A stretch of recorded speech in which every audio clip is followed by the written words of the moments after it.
আপনারা শুনছেন সাহিত্যিক নারায়ণ সান্যাল রচিত আম্রপালি উপন্যাসখানির দ্বিতীয় পর্ব। আরও দিনেক পরে ডাকবাক্স থেকে উদ্ধার করলেন একটা মোটা খাম, সলিল মিত্রের নামে। বেশ ভারী খাম, বাড়তি ডাক টিকিট দিতে হয়েছে। ও বোধহয় অনেক কিছু লিখেছে।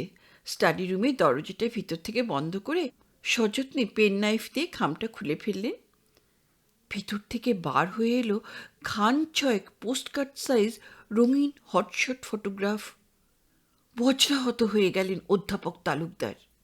ওই ছয়খানি রঙিন আলোকচিত্র ব্যতিরেকে লেফাফার ভিতরে আর কিছু ছিল না। প্রতিটি চূড়ান্ত পর্নোগ্রাফিক আলোকচিত্র, নরনারীর নিরাবরণ যৌন মিলনের দৃশ্য। তিনখানি ছবিতে পুরুষটির পিছন দিক থেকে দেখা যাচ্ছে। সে তিনটিতে মালিনীকে চিনতে কোনো অসুবিধা হয় না। দুখানি ছবিতে অধ্যাপক তালুকদারের সম্মুখ দৃশ্য। চশমাটা খোলা আছে, তবু চিনতে কোনো অসুবিধা হয় না। সে তিনটিতে রতিরঙ্গ সঙ্গিনীর পশ্চাৎদেশ দেখা যাচ্ছে। বাকি একখানি পাশ থেকে তোলা প্রোফাইল, নায়ক নায়িকা দুজনকে স্পষ্ট শনাক্ত করা যায়। যা ছিল আধস্মরণে মধুর স্বপ্নময়, তা পুরীশ ক্লিন্ন কদর্যতায় উপস্থিত হলো চাক্ষুষভাবে। ভয় তো পেয়েছেন বটেই, ওই সঙ্গে নিদারুণ একটা বেদনার অনুভব। মেয়েটি এই মানুষ চিনতে পারলেন না। সে তো একটা পয়সাও হাত পেতে নেয়নি। বলেছিল তার দক্ষিণা ওর তৃপ্তির পরিমাণ নির্ভর। পরে হ্যাঁ, শেষ পর্যায়ে যা বলেছিল তা অন্য দৃষ্টিভঙ্গির। ফ্রিনে তার নারীত্বের মর্যাদা দাবি করেছিল প্যাক্সিটেলিসের কাছে। তাকে উপেক্ষা করে উনি ফিরে এলে নাকি ফ্রিনের শাশ্বত নারীত্বের অপমান। কী সব বড় বড় কথা! বাস্তবে ছি ছি ছি ছি ছি। ভারী পর্দার পেছনে হটশট ক্যামেরা হাতে প্রতীক্ষায় ছিল ওর পাপের সঙ্গে। তাই ঘরে অত জোরালো আলোর আয়োজন। হয়তো ফ্ল্যাশ বাল্বে ঝিলিকও দিয়েছে। তখন নেশাগ্রস্ত প্রৌঢ় মানুষটি ছিলেন দীর্ঘ 3 দশকের তৃষ্ণায় কাতর।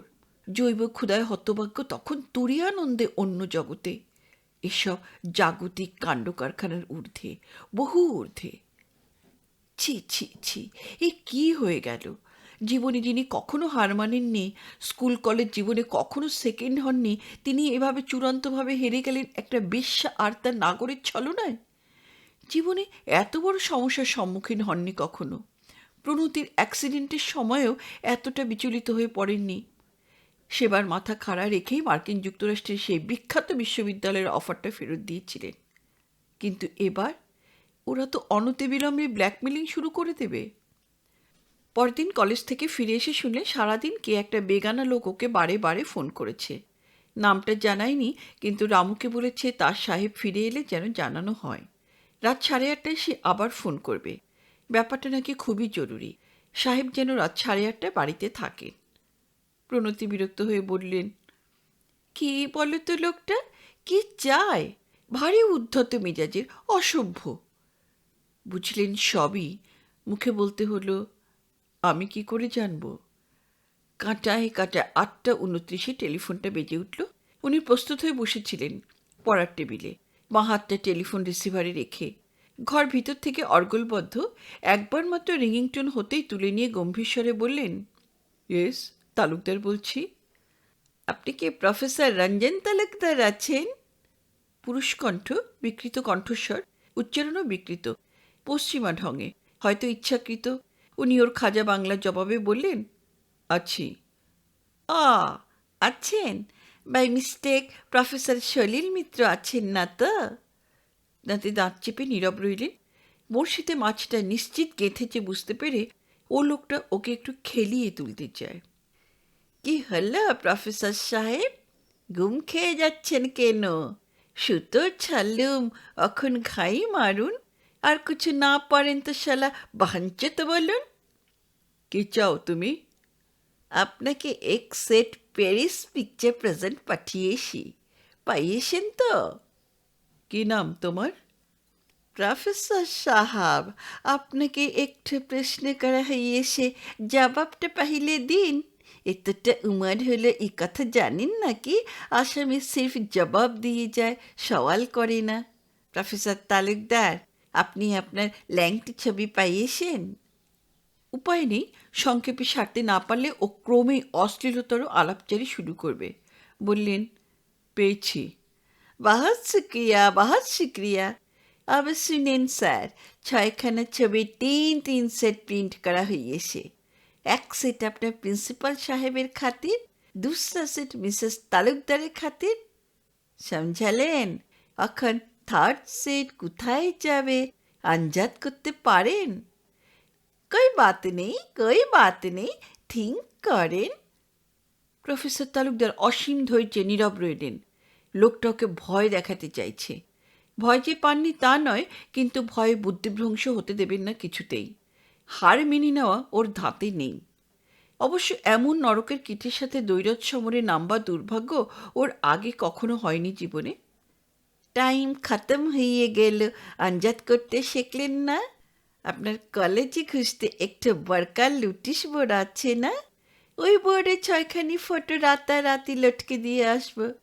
প্রফেসররা সবাই দেখবে, ছেলেরা দেখবে, और ছুকরিগুলান ভি দেখবে। এখন বলুন স্যার, এ বেইজ্জতি কি রুখতে চান? ইয়েস আর নো। কত টাকা চাইছ? স্পষ্ট উচ্চারণে বললে। Now you are talking professor, সিধা হিসাব। इच सेट छविर दाम 5,000 और नेगेटिव 10,000। अब हिसाब जुड़िए लीन, 5-15 और 10 25,000, लेकिन सबटा 10-20 টাকার ইউজড নোটে। সমঝালেন? লোকটা নিজেকে অবাঙালি, অশিক্ষিত উত্তর ভারতের লোক বলে প্রতিষ্ঠিত করতে চাইছে। বাস্তবে ও বাঙালি এবং শিক্ষিত। উনি টাকার অঙ্কটা জানতে চাওয়া মাত্র আনন্দে ও ছদ্মবেশটা খণ্ডমুহূর্তের জন্য গা থেকে খুলে গেছিল। আন্দাজকে যে আঞ্জাদ উচ্চারণ করে, সে হঠাৎ খুশিতে ওই ইংরেজি লব্জটা কিছুতেই বলতে পারে না। Now you are talking professor. ইংরেজিতে অনেক ক্রাইম থ্রিলার ওর পড়া। কি হলা প্রফেসর সাহেব, ফিন গুম খেয়ে গেলেন নাকি? অত টাকা আমি কোথায় পাবো? একটা কথা হলো প্রফেসর সাহেব, রাজারা মানিক কোথায় পায়? আবার আবার একটা ক্লু। কথাকে কোথা, কোথায় কে কোথায়। যার বাংলা জ্ঞান, তার সঞ্চয়ে থাকা সম্ভবপর নয় ওই বাংলা ঘরোয়া রসিকতা, রাজারা মানিক পায় কোথায়। লোকটা এক নিঃশ্বাসে বলেই চলেছে, ক্যাশ সার্টিফিকেট ওড়াতে পারেন, ইউনিট ট্রাস্ট, এনএসসি, নিদেন প্রভিডেন্ট ফান্ড থেকে লোন নিতে পারেন। ভাবি যে 2-4খান অর্নামেন্টস ঝেড়ে দিলেই বা কে ঠেকাচ্ছে? ভাবিজির তো মালুম পড়বে না, ব্যাংক ভল তো আপনিই ট্রানজ্যাক্ট করেন। পাকা ক্রিমিনাল, সন্দেহ নেই, কিন্তু সূক্ষ্ম কারিগরি এখনও আয়ত্ত করতে পারেনি। মিসেস তালুকদার যে পঙ্গু এই সংবাদ পর্যন্ত সংগ্রহ করেছে, অথচ বুঝতে পারে না যে একটা অর্ধশিক্ষিত মানুষ যে সার্টিফিকেটকে সার্টিফিকেটই বলে, সে ব্যাংকে ভল ট্রানজ্যাক্ট করার কথা বলতে পারে না। সে দিলখুশ হলে ফস করে বলে বসতে পারে না, now you are talking professor. কাঁচা কাজ। কি হলো, কুছ তো বলেন। বুঝতে পারেন এর সঙ্গে দরদাম চলবে না। বললেন, একটা শর্তে আমি টাকাটা দেব। কী শর্ত? টাকাটা আমি ওই ঠিকানায় দেব, তোমার পার্টনার ইন ক্রাইম সেই মেয়েটির সামনে, সেই 8/20। থামুন থামুন, টেলিফোনে এইসব বাত বলতে নেই। সে অ্যাপয়েন্টমেন্ট এখন বেহাত। 3 রোজ টাইম দিচ্ছি। আজ বুধবার আছে, শনিচার রাত 8:30 বাজে ফিন টেলিফোন করে জানাবো কোথায় কিভাবে প্যাকেটটা আপনি দিবেন। সমঝালেন? শোনো। ও প্রান্তবাসী শুনল না, রিসিভারে ফোনটা নামিয়ে রাখল। সম্ভবত ওর একটা আশঙ্কা আছে পুলিশ ওকে খুঁজছে। ও কোথা থেকে ফোন করছে তা ধরবার চেষ্টা করতে পারে পুলিশ। দীর্ঘ সময় টেলিফোন লাইনে থাকলে গোস্ট কল খুঁজে বার করা যায়, এই তত্ত্বটা ওর জানা। যতই অশিক্ষিত বলে নিজেকে জাহির করতে চাক, ও বেশ ভালোই শিক্ষিত। ব্ল্যাকমেলিং যদি একটি অপরাবিদ্যা হয়, তাহলে সে যে বিদ্যা ভালোভাবে আয়ত্তে এনেছে। শুধু আলাপচারিতায় অভ্যস্ত হয়নি, তাছাড়া ব্যবস্থাপনায় কোনো ত্রুটি নেই। প্রফেসর তালুকদারের মতো মানুষকেও সে ফাঁদে ফেলতে পেরেছে। অবশ্য সে কৃতিত্বের বৃকদর ভাগ সেই মেয়েটির প্রাপ্য, যাকে ওর মনে হয়েছিল শুধু রতিরঙ্গরসেই নয়, শিক্ষায়, সংস্কৃতিতে, কৃষ্টিতে সে ফ্রি নেই। অমন একটি মেয়েকে কি করে পার্টনার ইন ক্রাইম করতে সক্ষম হলো এই লোকটা? তা সে যাই হোক, ও নিশ্চয়ই এতক্ষণ কোনো পাবলিক টেলিফোন বুথ থেকে ওর সঙ্গে কথা বলেছে। জানে পুলিশে উৎসমুখে সন্ধান পেলেও ওকে ধরাছোঁয়ার মধ্যে পাবে না। তাতেই এক নাগাড়ে অনেকক্ষণ কথা চালাতে ও গড়রাজি। পুলিশে খবর দেবার প্রশ্নই ওঠে না। কেউ ওকে ব্ল্যাকমেলিং করবার চেষ্টা করছে, এই জাতীয় এজাহার দেবার সঙ্গে সঙ্গে জানাতে হবে কী নিয়ে ব্ল্যাকমেলিং। এভিডেন্স হিসাবে ওই 6খানি ছবি তাকে দাখিল করতে হবে। লোকটা ধরা পড়লে মামলা আদালতে উঠবে। আসামি পক্ষের উকিল ছবিগুলি প্রকাশ্য আদালতে, না, সে অসম্ভব। বস্তুত এটাই হচ্ছে ব্ল্যাকমেলিং বিজনেসের বিউটি টাচ। সারা বিশ্বে ব্ল্যাকমেলারদের হাতে অনিবার্যভাবে থাকে রঙের টেক্কাখানা। যতক্ষণ না সেটা টেবিলে নামানো হচ্ছে ততক্ষণ তাকে কেউ ছুঁতে পারে না, না ভিকটিম, না পুলিশ। সম্মান বাঁচাতে গিয়ে, অপরাধটা গোপন করতে গিয়ে, কেলেঙ্কারিটা রুখতে গিয়ে মানুষ দিশেহারা হয়ে যায়। 10-20 বছর আতপেটা খেয়ে না খেয়ে হতভাগ্যের দল ব্ল্যাকমেলারকে টাকার যোগান দিয়ে চলে। উপায় নেই, ওই রক্তচোষা ভ্যাম্পায়ারদের খপ্পরে একবার পড়লে আমৃত্যু নিষ্কৃতি নেই। এটাই এই খেলার এক পেশে নিষ্ঠুর নিয়ম। কিন্তু প্রফেসর রঞ্জন তালুকদার যে জীবনে কখনো কারো কাছে হার মানেননি, মরো মানুষের কাছে। প্রণতির দুর্ভাগ্যটা নিতান্ত নিয়তি। তবু সেবার মাথা খাড়া রেখে ঈশ্বর নিক্ষিপ্ত, ঈশ্বর বলে যদি আদৌ কোনো সত্তা থাকে, সেই ঈশ্বর নিক্ষিপ্ত বজ্রটা বুক পেতে গ্রহণ করেছিলেন।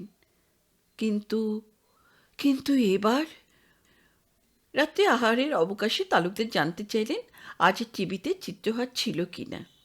প্রণতি জানেন এসব নিতান্ত খেজুরি আলাপ। অধ্যাপক মশায়ের ওসবে আদৌ কোনো আকর্ষণ নেই। এ শুধু আলাপ জমানের অহৈতুকী প্রয়াস।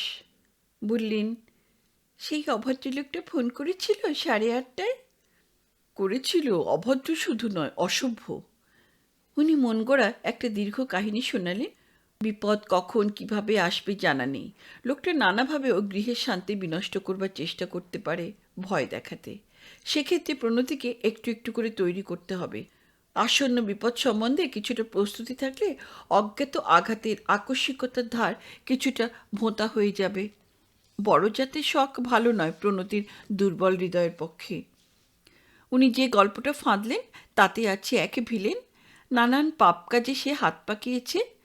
ওয়াগন ব্রেকার, ইলেকশনের সময় বুথ দখল করার বিনিময়ে রাজনৈতিক দলে প্রিয়পাত্র হয়ে পড়েছে। পুলিশ তাকে ছুটে সাহস পায় না, ভয় পায়। তাহলে তাকে পাণ্ডববর্জিত স্টেশনে বদলি করে দেওয়া হবে। এ হেন মন্ত্রীমহলে প্রিয়পাত্র যে গুন্ডা, তার একটি মাস্তুত ভগিনী আছে। চোরে চোরে সম্পর্ক কিনা সত্যিই মাসির মেয়ে এটা জানা নেই, তবে মেয়েটি পড়াশুনোয় ভালো, নাম মালিনী। এবার সে নাকি ফার্স্ট ইয়ারের পরীক্ষায় পাশ করেনি, ফেল করেছে তালুকদার সাহেবের পেপারে। তাই ওই মস্তান ওকে টেলিফোনে শাসাচ্ছে। বলছে মেয়েটাকে পাশ করিয়ে না দিলে। ভয়ে নীল হয়ে যান প্রণতি। তুমি তুমি কি করবে? আরে অত ঘাবড়াচ্ছ কেন? এটা কলকাতা শহর। কলকাতা শহরে খুন জখম হয় না? বিশেষ যদি প্রভাবশালী মন্ত্রীতন্ত্রীর পোষা গুন্ডা হয়? তুমি ভেবো না, যা ব্যবস্থা নেবার আমি নেব। পুলিশের টপ লিস্টে কল্যাণ আছে, কল্যাণ সেনগুপ্ত। তুমি তো চেনোই, আমার প্রিয় ছাত্র। ওকে একটা ফোন করে দেবো, ও মস্তান পার্টিকে করকে দেবে। পরদিন এলো জগদীশের ফোন। জামাইবাবু, তোমার সেই ছাত্রটির লোক কিন্তু সুবিধের নয়। কোন ছাত্রটি? ওই যে সুবল মিত্তির না সলিল মিত্তির, ধাপধারা গোবিন্দপুরে থাকে বলে যে তোমার অ্যাড্রেসটা সুযোগ নেয়। তাই নাকি? তুমি কি করে জানলে? কাল একটা মিস্টিরিয়াস টেলিফোন পেয়েছি বুঝলে। প্রথমে আমার নামটা জেনে নিয়ে লোকটা জানতে চাইল তুমি আমার ভগিনীপতি কিনা। স্বীকার করাই বললে তোমার এক ছাত্র কিংবা কলিগ সলিল মিত্র একটা মেয়ের সঙ্গে লটঘট করছে, মানে ইলিসিট কানেকশন। মেয়েটার নাম মালিনী, ওর মামাতো বোন। ও আমাকে বলেছে তোমাকে অনুরোধ করতে যেন সলিল মিত্র মালিনীর সঙ্গে ব্যাপারটা মিটিয়ে নেয়। ব্যাপারটা ব্যাপারটা মানে কি? পরিষ্কার করে বলেনি, হয় মানে সেটেলমেন্ট অথবা বিয়ে করা। ঠিক বোঝা গেল না। I see. কথা শুনে তোমার কি মনে হলো ও লোকটা লেখাপড়া জানা বাঙালি? আদৌ নয়। আমার দৃঢ় বিশ্বাস ও পশ্চিমা মুসলমান, লেখাপড়া অষ্টরম্ভা, ভাঙা ভাঙা বাংলা বলতে পারে মাত্র। বুঝলাম। তুমি আমাকে দুটো শব্দ শুনিয়েছ ব্যাখ্যা প্রসঙ্গে, একটা লটঘট, একটা ইলিসিট কানেকশন। ও নিজে কোনটা ব্যবহার করেছিল যোগু, ওই মিস্টিরিয়াস লোকটা? কেন বলো তো রঞ্জনদা? তোমার স্টেটমেন্ট অনুযায়ী লোকটা ভাঙা ভাঙা বাংলা বলতে পারে, ফলে লটঘট শব্দটা সে ব্যবহার করবে না। কথিত বাংলায় যার যথেষ্ট দখল তার পক্ষে শব্দটা ব্যবহার্য। আবার পড়াশুনোর যে অষ্টরম্ভা, তার পক্ষে ইলিসিট কানেকশন শব্দের প্রয়োগ। তাই তো, আমার যতদূর মনে পড়ে ও ইলিসিট কানেকশন শব্দটাই ব্যবহার করেছে। তাহলে সে পড়াশুনোয় অষ্টরম্ভা নয় কেমন? কি নাম বলেছে? বললে তো মাস্তান। আমার বিশ্বাস হয় না বাবা মা কোনো সদ্যোজাত সন্তানের নাম মাস্তান রাখতে পারে। পারে যোগু, পারে। যদি মাস্তানি সহজাত কবচকুণ্ডল নিয়ে সে মাতৃগর্ভ থেকে জন্মগ্রহণ করে। যা হোক, তুমি চিন্তা করো না, আমি সলিলকে জিজ্ঞেস করে যথোচিত ব্যবস্থা করব। সেদিন কলেজেও এক কাণ্ড হলো। প্রিন্সিপাল সাহেব তার চেম্বারে ওকে ডেকে পাঠালেন। কলেজ সংক্রান্ত এ কথা সে কথার আলাপ আলোচনা হলো কিছুটা, ইউজিসি গ্র্যান্ট, কেমিস্ট্রি ল্যাবের এক্সপ্যানশন ইত্যাদি। তারপর সৌজন্যবোধে মিসেস তালুকদারের স্বাস্থ্য সম্বন্ধে কিছু তত্ত্ব তালাশ নিলেন। অতঃপর তার ঝুলি থেকে বার করলেন বিড়াল ছানাটিকে। আপনাকে একটি ব্যক্তিগত কথা জিজ্ঞেস করছি প্রফেসর তালুকদার, কিছু মনে করবেন না। সলিল মিত্র নামে আপনার কোনো নিকটাত্মীয় আছে? ক্ষুরোধার বুদ্ধির মানুষটি তৎক্ষণাৎ বুঝে ফেলেন ব্যাপারটা। ওর মনে পড়ে যায় অ্যালিস্টার ম্যাকলিনের একটি ক্রাইম থ্রিলারের কথা, ফিয়ার ইজ দ্য কি। ভয়, আতঙ্ক তিল তিল করে প্রয়োগ করতে হয়। মস্তান নামে ওই যে ছেলেটি ওর সঙ্গে দৈরথ সমরে নেমেছে, সে চায় চারদিক থেকে ওকে ঘিরে ধরতে। প্রকারান্তরে সে বুঝিয়ে দিতে চায় ওর আত্মীয় স্বজন, ওর কর্মস্থলের উপরওয়ালার সব সন্ধান সে জানে। চতুর্দিকে সে বোমা ছড়িয়ে যাচ্ছে, সব বিস্ফোরকেই এক সূত্রে আবদ্ধ। ওর প্রত্যাখ্যান মাত্র ফিউজে অগ্নিসংযোগ করা হবে। মুহূর্তের মধ্যে কলকাতা শহরের সবচেয়ে নামকরা কলেজের অতি সম্মানীয় কেমিস্ট্রির অধ্যাপক রঞ্জন তালুকদার পিআরএস ছিন্ন ভিন্ন হয়ে যাবেন। ফিয়ার ইজ দ্য কি। 3টে দিন সময় সে দিয়েছে ওকে, শুধু টাকা সংগ্রহের জন্য নয়, 25,000 টাকাকে ছোট ছোট ব্যবহৃত নোটে রূপান্তরিত করতেই শুধু নয়, ওই 72 ঘন্টা ভয়ে একেবারে কাঁটা হয়ে থাকতে।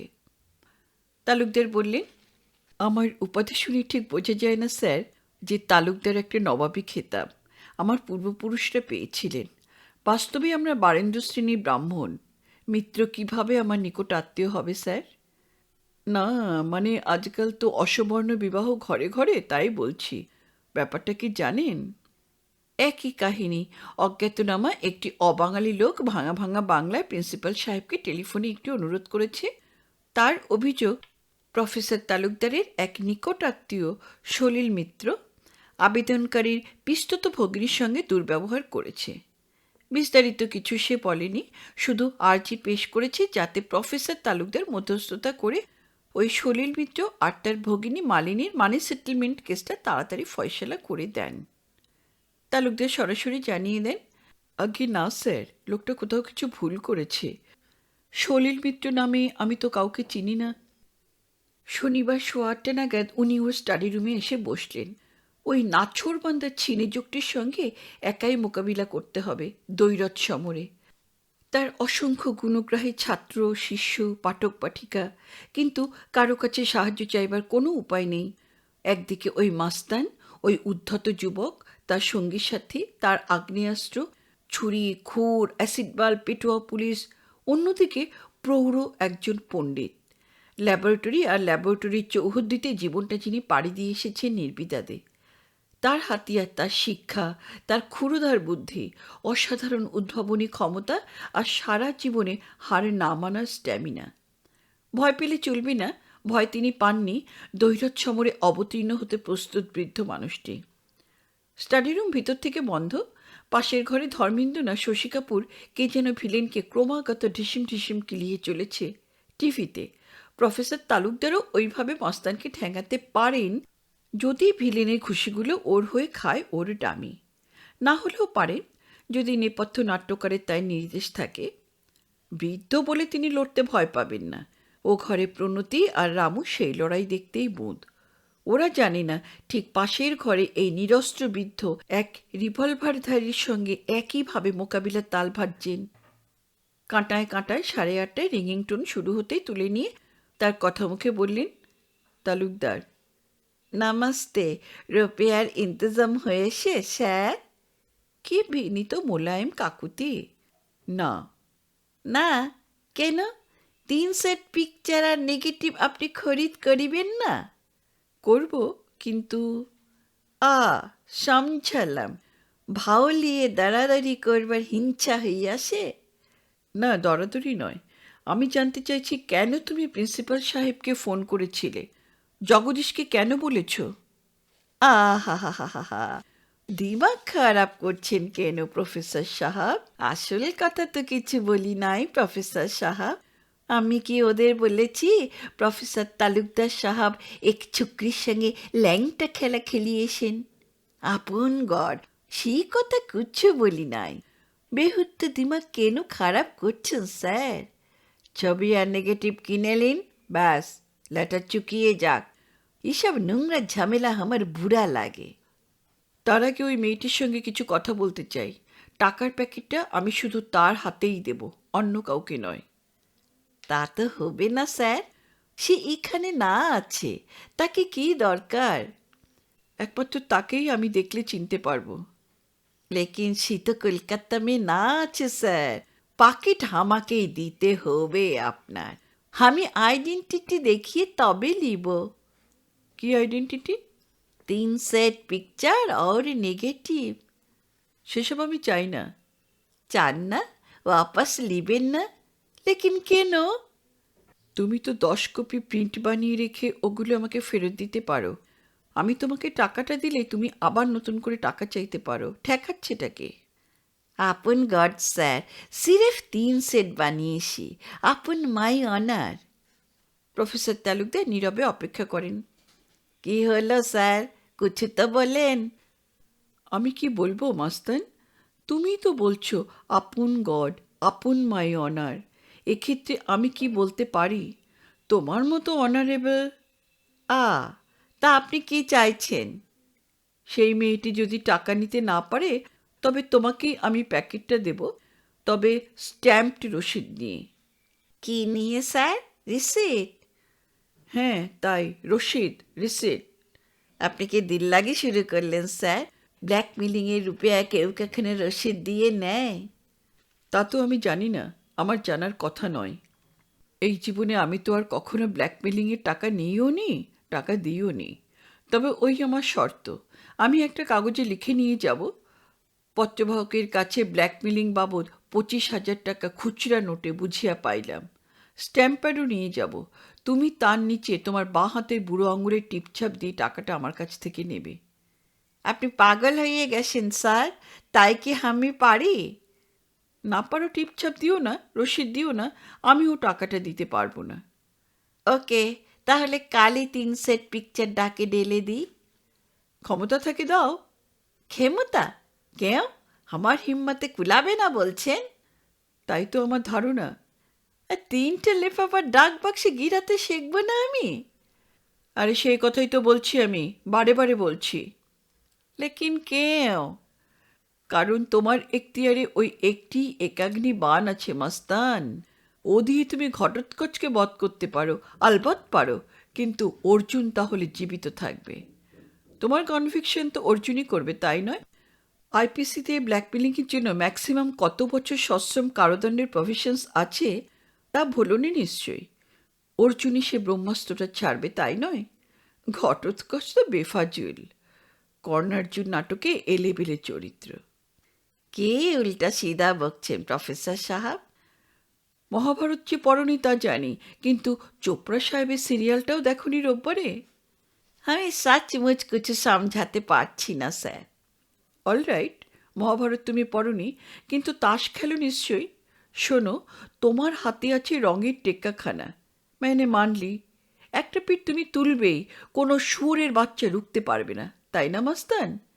কিন্তু তারপর টেক্কাখানা তোমার হাতছাড়া হয়ে যাবার পর, মানছি আমার নানান অসুবিধা হবে, নানান বেইজ্জতি হবে, হয়তো চাকরি ছেড়ে দেব, কিন্তু তুমি শুধু 25,000 টাকাই খোয়াবে না, উপরন্তু আমার মতো একটা শত্রুকে লাভ করবে।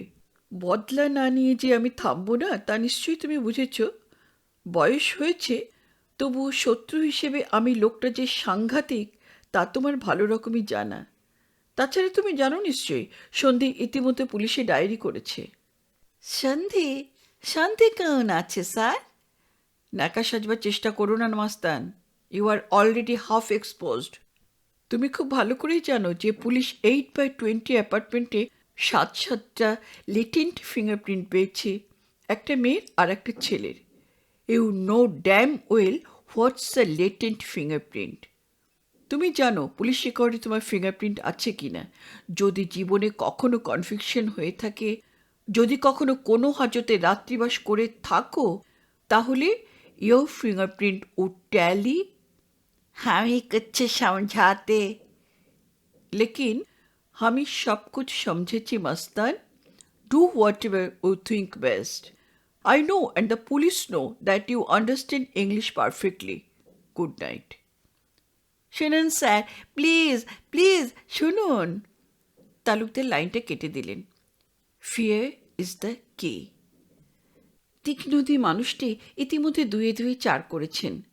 সদ্য সমাপ্ত অ্যাপার্টমেন্ট, প্রকাণ্ড বড় ফ্ল্যাট অথচ আসবাবপত্রবিহীন। তার একটাই অর্থ হতে পারে মালিক ফ্ল্যাটে দখল নিয়েছে, নেমপ্লেট বসিয়েছে, নগদ টাকার জোরে টেলিফোন কানেকশন পর্যন্ত পেয়েছে, কিন্তু সপরিবারে ফ্ল্যাটটা দখল করেনি। এটা বোঝা যায় একটা ফ্রিজ, একটা ডাবল বেড খাট আর একটা সিলিং ফ্যান। ব্যাস। কেন? সম্ভবত পূর্ববর্তী এক কামরা ফ্ল্যাট থেকে এগুলি স্থানান্তরিত করে সন্ধি অপেক্ষা করছিল। হয়তো ওর স্ত্রী পুত্র পরিবার দিল্লিতে, বোম্বাইয়ে বা ব্যাঙ্গালোরে। 2-4 মাস পরে বাচ্চাদের পরীক্ষা শেষ হলে হয়তো ওরা সবাই আসবে। এই সুযোগটাই নিয়েছে ওই মাস্তান পার্টি। যে কোনোভাবেই হোক ওই সদর দরজার একটা ডুপ্লিকেট চাবি জোগাড় করেছে। সেই ডুপ্লিকেট চাবি দিয়ে দরজা খুলে ওরা কারবার ফেঁদে বসেছিল। হয়তো এতদিনে সন্ধি আচমকা সপরিবারে ফিরে এসেছে।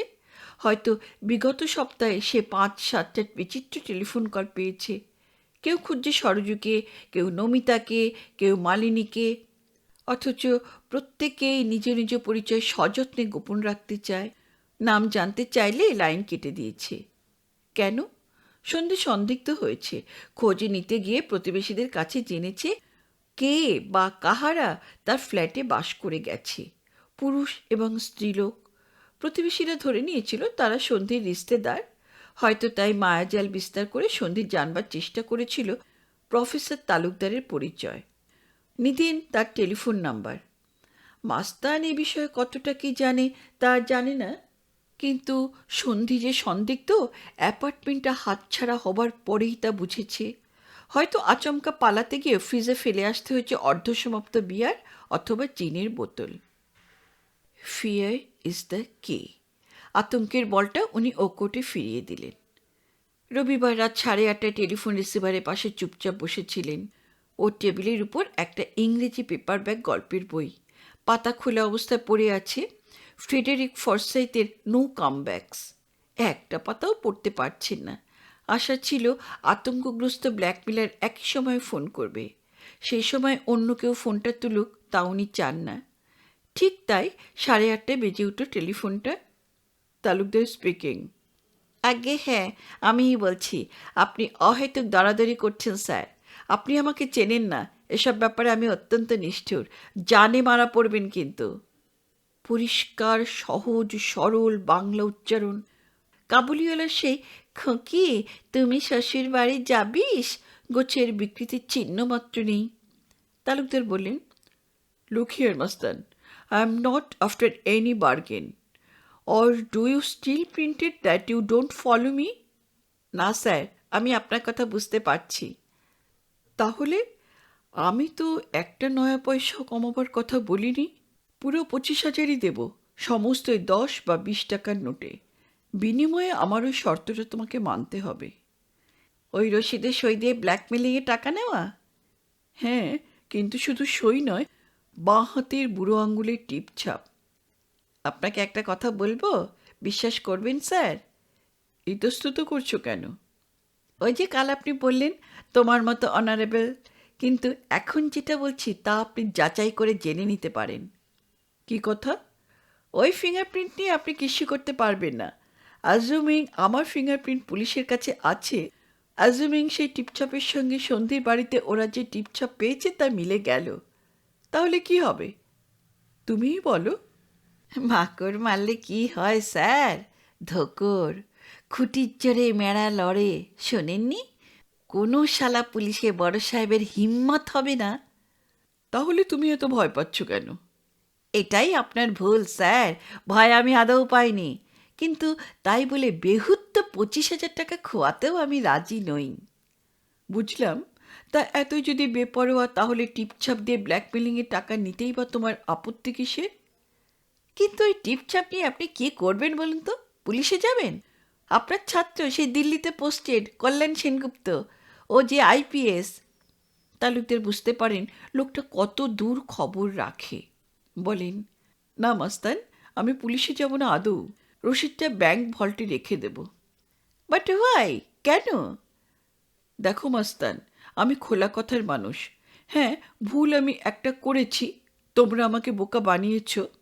আমার অবশ্য এখনও দৃঢ় বিশ্বাস সেই মেয়েটি স্বেচ্ছায় আমার সঙ্গে কোনো তঞ্চকতা করেনি। কেন এমন অদ্ভুত ধারণা হয়েছে, ওয়েল, তা আমি তোমাকে বুঝিয়ে বলতে পারবো না। ইনফ্যাক্ট তুমি যে স্তরের মানুষ, তাতে তোমার পক্ষে ওসব বোঝা সম্ভবপর নয়। বাদ দাও সে কথা। অ্যাভেলেবল ডাটা অনুসারে আমাকে স্বীকার করতেই হবে যে মেয়েটি আমার সঙ্গে প্রতারণা করেছে, তোমাকে ব্ল্যাকমেলিংয়ে সুযোগ করে দিতে। স্বীকার করতেই হবে তোমরা আমাকে বোকা বানিয়েছ। ওয়েল, তার মূল্য আমি দেব, কড়াই ঘণ্টায় দেব। যা তুমি চেয়েছ গোনাগুনতে 25,000ই দেব, কিন্তু দুবার নয়, একবার। আমার মৃত্যুবান যেমন তোমার কাছে থাকবে, তেমনি তোমার মৃত্যুবানও থাকবে আমার কাছে। দুপক্ষে আর্সেনিলে হাইড্রোজেন বোমা থাকলে কোনো পক্ষই সেটা ফাটাতে পারে না। ফলো? আগে না, যতক্ষণ না আমি মেনে নিতে পারছি যে ওই টিপছাপ দেওয়ার রসিদটা আমার কোনো ক্ষতি করতে পারবে, ততক্ষণ না। তাহলে তা দিতেই বা তোমার এত আপত্তি কেন? যেহেতু এটা একটা অ্যাবসার্ড প্রপোজিশন। পৃথিবীর ইতিহাসে কেউ কোনো দিন রসিদ দিয়ে ব্ল্যাক মানি নেয়নি স্যার। তার কারণটা কি তা জানো? না, আপনিই বলুন। অলরাইট, অলরাইট, কারণটা আমিই বলছি। কেন তুমি ভয় পাচ্ছ টিপছাপ দিতে? ভয় তো আমি পাচ্ছি না। পাচ্ছ, পাচ্ছ, আলবৎ পাচ্ছ, 100 বার পাচ্ছ। কেন পাচ্ছ তা তুমিও জানো, আমিও জানি। কি বলুন? তুমি জানো ভারতবর্ষে আজ যারা ক্ষমতার চূড়ায়, কাল তারা অপোজিশন বেঞ্চে গিয়ে বসতে পারে। আজ যাদের প্রভাবে তুমি হাতে মাথা কাটছ, তারাই তখন পথে পথে মিছিল করে ঘুরে মরতে পারে। আমাদের দাবি মানতে হবে। সেই দুর্দিনে ওই টিপছাপ, ওই রসিদ তোমার কাছে হাইড্রোজেন বোমারই সামিল। তাই না তোমার এত আপত্তি? কে মাস্তান সাহেব? উপক্ষ তবু জবাব দিল না। হ্যালো মাস্তান, তুমি লাইনে আছো? আছি স্যার, আপনি একটি পাক্কা হারামজাদা ব্যক্তি আছেন। অলরাইট, ওই শর্তেই আমি টাকাটা নেব। রসিদ দিয়ে? টিপছাপ দিয়ে? উপায় কি? টাকাটার বড় জরুরি দরকার। I agree. কোনো পক্ষই বোমা ফাটাতে পারবে না কোনো দিনই। আজকে যারা পার্টি ইন পাওয়ার, তারা অপোজিশনে গেলেও আপনি ওই রসিদটা দাখিল করতে পারবেন না। কারণ তাহলে ওই ফটোগুলোও আমি দাখিল করব। ভারতের রাজনৈতিক ইতিহাস যেদিকেই মোড় নিক, আপনাকে তো ইজ্জত বাঁচাতে হবেই স্যার। তাহলে টিপছাপ দিয়ে টাকাটা নেবে বলছো? বলছি তো তাই নেব। কিন্তু ওই মেয়েটারও টিপছাপ যে আমার চাই। দ্যাটস ইম্পসিবল, বিশ্বাস করুন, ও এখানে নেই। অলরাইট, কোথায় কিভাবে টাকাটা তোমাকে দেব তা এবার বলো। 7টা দিন সময় আমাকে দাও টাকাটা জোগাড় করতে, আর 10-20 টাকার খুচরো নোটে তা ভাঙাতে। আজ রবিবার, আগামী রবিবার টাকাটা তোমাকে আমি দেব। বলো কখন, কোথায়? রবিবার দেবেন? ওয়েল, তাহলে শনিবার বলবো, এই সময়ই। আজ বলতে পারো না? ছেলে মানুষে করবেন না স্যার। লাইন কেটে দিল লোকটা।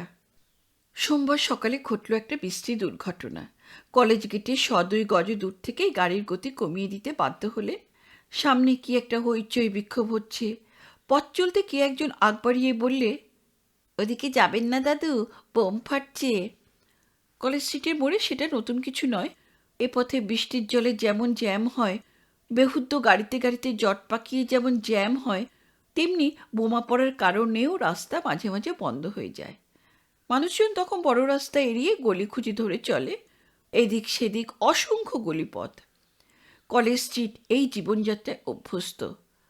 তালুকদার লোকটির পরামর্শ মেনে নিলেন।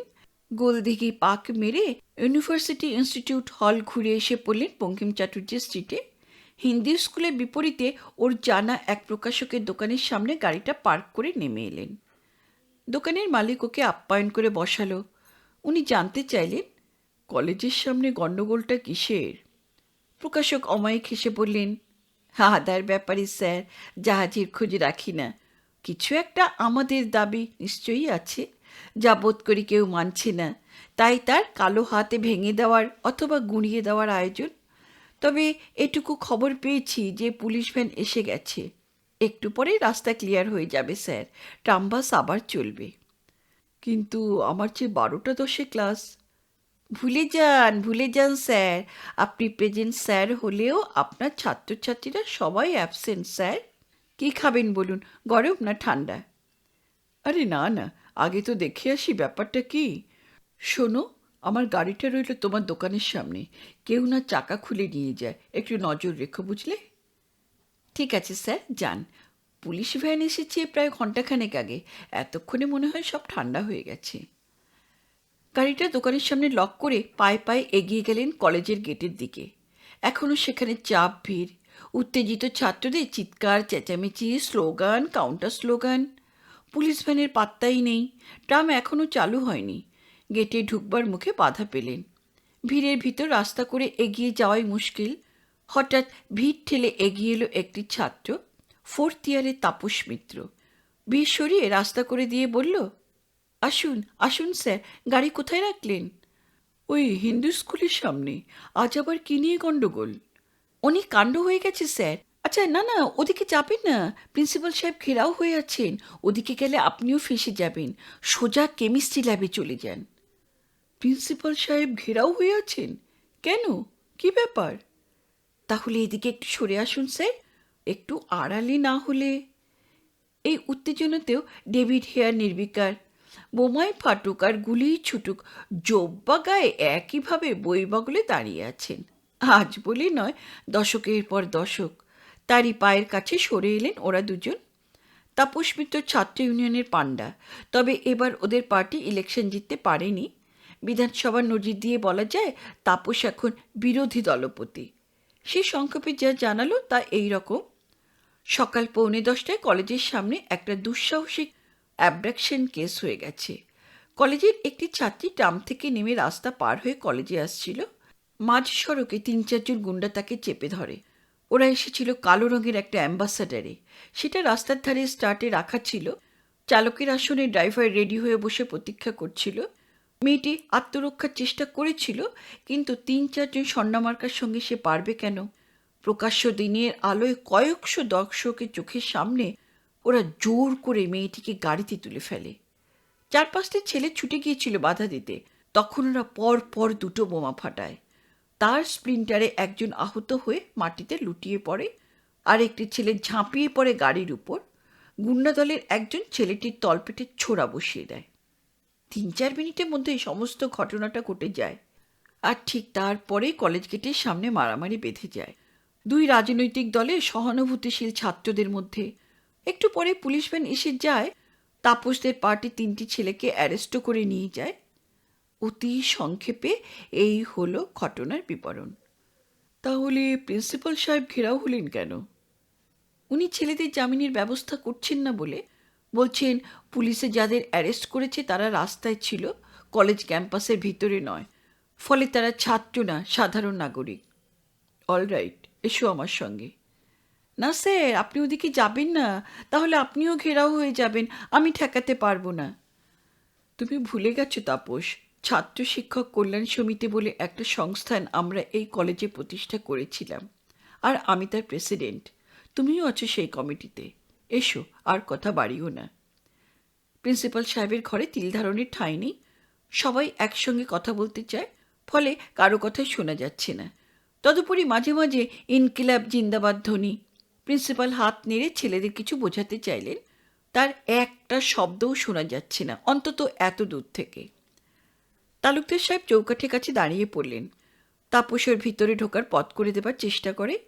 কেউ কেউ তাকে দেখে নিজে থেকেই সরে যায়, দু একজন এদিকে ফেরে। তালুকদার ছাত্র বয়সে অভিনয় করতে নাটকে টপ ভয়েস কিভাবে নিক্ষেপ করতে হয় সে কায়দাটা ভুলে যাননি। সেই উচ্চগ্রাম কণ্ঠস্বরে তিনি বজ্র নির্ঘোষে হাঁকার পারেন, comrades, please lend me thine ears. মন্ত্রের মতো কাজ হলো তাতে। চিৎকার চেঁচামেচি একদম থেমে গেল। ঘর শুদ্ধ সবাই দ্বারপথে দৃকপাত করে এই নতুন অভিনেতার দিকে। অপেক্ষাকৃত নিম্ন কিন্তু স্পষ্ট উচ্চারণে তালুকদার সাহেব ইংরেজিতেই বলে চলেন, আশা করি তোমরা সবাই আমাকে চেনো। না না, রসায়ন বিভাগের অধ্যাপক পরিচয়ের কথা বলছি না আমি। তোমরা জানো যে দুঃসময়ে যৌথ ব্যবস্থা নেবার সুবিধা হবে বলে আমরা এবছর একটি ছাত্র শিক্ষক কল্যাণ সমিতি প্রতিষ্ঠা করেছি। আমি সে কথাই বলছি। তোমরা জানো আমি সেই সমিতির সভাপতি। কমরেডস, আমি এইমাত্র কলেজে এসে জানতে পেরেছি যে ঘণ্টা কতক আগে কলেজ গেটের কাছে, কলেজ ক্যাম্পাসের ভৌগোলিক সীমানার ভিতরেই হোক অথবা বাইরে, পর পর কয়েকটি মারাত্মক দুর্ঘটনা ঘটে গেছে, যার ফলে কলেজের একটি ছাত্রীকে তার ইচ্ছার বিরুদ্ধে কোথাও যেতে হয়েছে। 3 জন ছাত্র আহত হয়ে হাসপাতালে এবং 3 জন ছাত্রকে পুলিশ গ্রেফতার করেছে। এর প্রতিবিধানের জন্য আমি এই মুহূর্তেই আমাদের সমিতির একটি কার্যকরী সভার আহ্বান জানাচ্ছি। সবাইকে খবর দেবার সময় নেই। ওই কমিটির যে কয়জন সভ্যা এখানে উপস্থিত আছো, তারা আমার সঙ্গে রসায়ন বিভাগের লেকচার থিয়েটারে চলে এসো। আর যারা ওই দুর্ঘটনার প্রত্যক্ষ সাক্ষী, তারাও চলে এসো। একটা কথা কমরেডস, আমাদের এই কলেজ এশিয়ার মধ্যে একটি সুবিখ্যাত ঐতিহ্যময় শিক্ষা প্রতিষ্ঠান। এর মর্যাদা রক্ষার দায় তোমাদের, দায় আমাদের। যারা সত্যিই এই অন্যায়ের প্রতিকার করতে চাও, তারা আমার সঙ্গে চলে এসো। আর যারা শুধু খ্যাপা কুকুরের মতন ঘেউ ঘেউ করতে চাও, তারা প্রিন্সিপাল সাহেবকে ঘিরে হাউল করতে পারো। একতরফা বক্তব্যটা পেশ করে মুহূর্ত মধ্যে উনি চলতে শুরু করলেন, যেন হ্যামলিনের বাঁশিওয়ালা। গোটা দলটা তার পিছু নিল। কিছু দূর এগিয়ে উনি আবার থেমে পড়েন, পিছন ফেরেন, পশ্চাতে অনুসরণকারী ছাত্রছাত্রীদের সম্বোধন করে বললেন, সবাই এসে ভিড় করলে কোনো কাজ করা শক্ত হবে। শোনো, যারা ওই ঘটনার প্রত্যক্ষদর্শী এবং যারা ওই ছাত্র শিক্ষক কল্যাণ সমিতির সভ্যা, তারাই শুধু আমার সঙ্গে এসো। বাদবাকি ছাত্রদের আমি ক্লাসে যেতে বলছি না। এই মানসিক অবস্থায় সেটা সম্ভবপর নয়ও। তোমরা মাঠে অপেক্ষা করো। 8 ঘন্টার মধ্যে ফিরে এসে আমরা আমাদের কার্যকরী সিদ্ধান্ত জানাবো। তোমরা তাতে সন্তুষ্ট না হলে আমাকে ঘেরাও করতে পারো, পুনরায় প্রিন্সিপাল সাহেবকেও ঘেরাও করতে পারো, অথবা আমাকে ফিজিক্যালি অ্যাসল্ট করতে পারো। কিন্তু please comrades, don't start howling again. কট কট করে এগিয়ে গেলেন এরপর কেমিস্ট্রি ডিপার্টমেন্টের দিকে। ওর অনুসরণকারী দলের অধিকাংশই মাঠের দিকে চলে গেল। জনা 8-10 ওর অনুগমন করল। লেকচার থিয়েটারে ডায়াসের উপর উঠে ওর নজর হলো সামনের বেঞ্চিতে জনাদশেক উপস্থিত। 4 জন ছাত্রী, 6 জন ছাত্র। তার ভিতর তাপস মিত্র আছে, আছে সতীশ সামন্ত। সতীশ এখন ইউনিয়নের অ্যাসিস্ট্যান্ট সেক্রেটারি। ওদের পার্টি এখন সংখ্যাগরিষ্ঠ। এরা দুজনেই ছাত্র শিক্ষক কল্যাণ সমিতির সদস্য। কিন্তু দেবাশিস জোয়ারদারকে দেখতে পেলেন না। ইউনিয়ন ইন পাওয়ারের সেক্রেটারিও।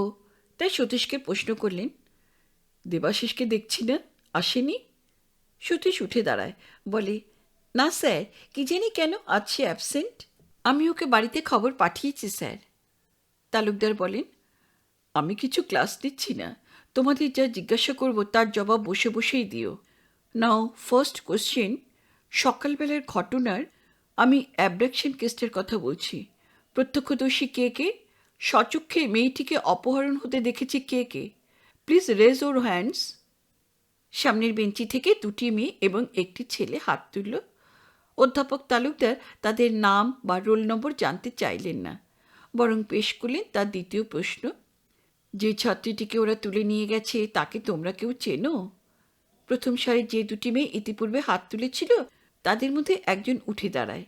শ্যামলা রং, সালোয়ার পাঞ্জাবি পরে এসেছে। বললে, আমি চিনি স্যার, আমরা এক পাড়াতেই থাকি, হাতিবাগানের কাছাকাছি। একই ট্রামে আসছিলাম, রুবি উঠেছিল হেদোর কাছে। রুবি? রুবিকে? ওই শ্যামলা রঙের মেয়েটির ঠিক পাশেই বসেছিল আরেকটি মেয়ে। সেও প্রথম প্রশ্নে হাত তুলেছিল, এবারও তুলে আত্মঘোষণা করল, বুঝিলাম তোমরা তিনজনে একই ট্রামে আসছিলে, কিন্তু আমি শুধু জানতে চেয়েছিলাম অ্যাবডাক্টেড মেয়েটির নাম। কৃষ্ণা সেন স্যার, 3rd ইয়ার, ফিলোসফি অনার্স। ভ্রুকুঞ্চন হলো অধ্যাপক তালুকদারের। বললেন, কৃষ্ণা সেন ভালো রবীন্দ্রসঙ্গীত গায়, গত বছর সোশ্যালে। ইয়েস স্যার, সেই কৃষ্ণাই। তা বলো, বলে যাও। মেয়েটি বর্ণনা করে ট্রাম থেকে নেমে ওরা কিভাবে ট্রাম রাস্তা অতিক্রম করতে থাকে, তিনজনই একসঙ্গে। হঠাৎ উল্টো দিক থেকে একটা ট্রাম এগিয়ে আসে, কৃষ্ণা চট করে পার হয়ে যায়, ওরা দুজন এপারে থেকে যায়। কিন্তু ট্রামটা ওদের দৃষ্টিপথ অতিক্রম করার আগেই ওপাশে কি একটা গণ্ডগোল শুরু হয়ে যায়। ট্রামের প্রথম আর দ্বিতীয় শ্রেণীর কামরার মাঝখানে যেটুকু ফাঁক আছে, তার মধ্যে দিয়ে ওরা দেখতে পায় দুজন গুন্ডা কৃষ্ণার 2 হাত ধরে টানছে ফুটপাথের দিকে। ব্যাপারটা কি হয়েছে জানবার জন্য ওরা দুজন ট্রামটার পিছন দিয়ে ছুটে ওপারে যায়। ততক্ষণে গুন্ডারা জোর করে কৃষ্ণাকে গাড়িতে তুলেছে। 3-4 জন ছাত্র বাধা দিতে ছুটে আসে। তখন ড্রাইভারের পাশের সিটে বসে থাকা একজন গুন্ডা তাদের লক্ষ্য করে পরপর 2টি বোমা ছোড়ে। একটা ফাটেনি, দ্বিতীয়টাও কারো গায়ে লাগেনি, কিন্তু ট্রাম রাস্তায় পড়ে সশব্দে ফেটে যায়।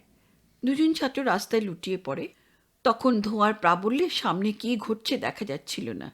ধূম্রজাল অপসারিত হবার পর ওরা দেখতে পায় রাস্তায় 2জন ছেলে পড়ে কাতরাচ্ছে।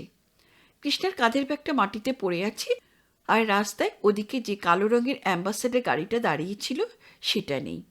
মেয়েটি কৃষ্ণার ব্যাগটা তুলে নেয়, লক্ষ্য করে দেখে 10-15 জন ছাত্র ছুটে যাচ্ছে আহত 2জনকে পাঁজাকোলা করে সরিয়ে আনতে। রাস্তায় জন ও যান চলাচল থমকে গেছে। মুহূর্তের মধ্যে বহু মানুষের ভিড়ে রাস্তাটা ভরে যায়। ও আর কিছু জানে না, কৃষ্ণার ব্যাগটা এখনও ওর জিম্মায়, তুলে দেখায়। তালুকদার এবার রুবির দিকে ফিরে বলেন, ও যা বলল তা তুমি কি সব কর্পোরেট করছো, না ও কিছু ভুল বলছে? না স্যার, আমিও ঠিক তাই দেখেছি। তালুকদার এবার ছেলেটির দিকে ফিরে বলেন, আর তুমি? সে কিছু বলার আগে সতীশ সামন্ত বলে ওঠে, ওর পরিচয়টা জানি না স্যার। তোমার নাম? কোন ইয়ার? তালুকদার নজর করে দেখলেন সতীশ একটা খাতায় কী সব নোট নিচ্ছে। তিনি বাধা দিয়ে বলে ওঠেন, Satish, please don't disturb me. এখানে আমি এনকোয়ারিটা কন্ডাক্ট করছি। তোমাদের ইউনিয়নের তরফে যদি পৃথক কোনো তদন্ত তোমরা করতে চাও, তাহলে দেবাশিস এসে পড়লে তা তোমরা পৃথকভাবে করতে পারো। প্রত্যক্ষদর্শী হিসাবে যে ছেলেটি দাবি করেছিল তার দিকে ফিরে তালুকদার পুনরায় একই প্রশ্ন করেন, আর তুমি? আমি স্যার রাস্তার এপারে ছিলাম, ফলে স্মোক স্ক্রিনে আমার দৃষ্টিপথ আড়াল হয়নি। আমি দেখেছিলাম গাড়ির ভিতর 2জন ছিল, 2জনই ড্রাইভারের সিটে। পিছনের সিটটা খালি ছিল। তা থেকেই ওই 3জন অ্যান্টি সোশ্যাল নেমে কৃষ্ণাকে চেপে ধরে, টানাটানি করে পিছনের সিটে তোলে। কৃষ্ণার ব্যাগটা হাত থেকে পড়ে যায়। সে আপ্রাণ লড়াই করে। ইনফ্যাক্ট লাল, যে ছেলেটি ও ডান হাত ধরে টানছিল তার কবজিতে একটা কামড় বসিয়ে দেয়। লোকটা যন্ত্রণা চিৎকার করে ওঠে, গুন্ডাটার উপর ঝাঁপিয়ে পড়ে, তার চোয়ালে প্রচণ্ড জোরে একটা ঘুষি মারে। তালুকদার সামনের দিকে একটু ঝুঁকে পড়েন, বলেন, কি নাম বললে? দেবু? আগে হ্যাঁ স্যার, দেবব্রত বসু। 4th ইয়ার, ফিজিওলজি? সতীশ জানতে চায়। চেনেন স্যার ছেলেটিকে? তালুকদার জবাব দেন না, সিলিং ফ্যানটার দিকে তাকিয়ে কি যেন ভাবছেন। যে ছেলেটি জবানবন্দি দিচ্ছিল সে আবার শুরু করে। দেবু ওর চোয়ালে ঘুষিটা কষানোর সঙ্গে সঙ্গে ওই লোকটার পাশ থেকে আর একজন অ্যান্টি সোশ্যাল দেবুর তলপেটে ছোড়া বসিয়ে দেয়। দেবু রাস্তায় পড়ে যায়। ঠিক তখনই অ্যাম্বাসেডারটা চলতে থাকে। অত্যন্ত দ্রুতগতিতে সে সামনের দিকে বেরিয়ে যায়, একটা রিকশাকে ধাক্কা মেরে উল্টে দিয়ে। তালুকদার প্রশ্ন করে জানতে পারেন, রিকশাওয়ালার আঘাত সামান্যই, ফার্স্ট এইড নিয়ে ছাড়া পায়, কিন্তু দেবু, রতন ও জলিল, অর্থাৎ যে ছেলে 2টি বোমার আঘাতে ধরাশায়ী হয়েছিল, তাদের সবাইকেই মেডিকেল কলেজে ভর্তি করা হয়েছে। পুলিশ কখন আসে? কে পুলিশে খবর দেয়? আর অ্যারেস্ট হয়েছে যে 3জন, তাদের নামগুলো কি? এবার অনেকেই ওকে সাহায্য করতে পারে। কারণ এসব ঘটনা ঘটেছে ৮ ঘন্টা পরে। তখন বহু ছাত্রছাত্রী উপস্থিত হয়েছিল। সতীশ তার নোটবুকে সবকিছু লিখে নিল। তালুকদার কিছুই লিখলেন না। সব প্রশ্ন উত্তরের পর তালুকদার বললেন, এবার তোমাদের যে প্রশ্নটা করছি তার জবাব ভেবেচিন্তে দিও। আমি বিশেষ করে তোমাদের ৩জনকে বলছি, যে ৩জন অ্যাবডাকশন কেসের প্রত্যক্ষদর্শী। যে কয়জন গুন্ডা কৃষ্ণাকে অপহরণ করে নিয়ে গেল, সেই অ্যান্টি সোশ্যালদের মধ্যে কাউকে কি তোমরা চিনতে পেরেছিলে? Think before you answer. একটা অস্বস্তিকর নীরবতা। ৩জনেই পরস্পরের দিকে তাকায়, যেন চোখে চোখে কথা হয়ে যায়। অবশেষে ছেলেটি বলে ওঠে, আমি একজনকে চিনি স্যার।